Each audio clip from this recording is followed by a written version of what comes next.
தேவதாய்க்கு விசேஷ பிரியமான புனித அந்தோனியாரே, எங்களுக்காக வேண்டிக் கொள்ளும்.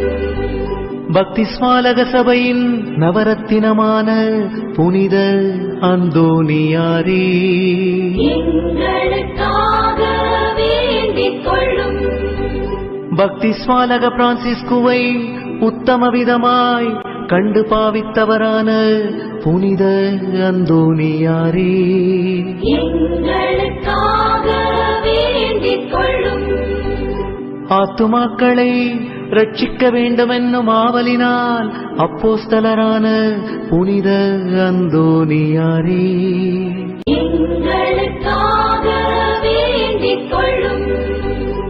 தேவஸ்நேக பெருக்கத்தினால் வேத சாட்சியான புனித அந்தோனியார்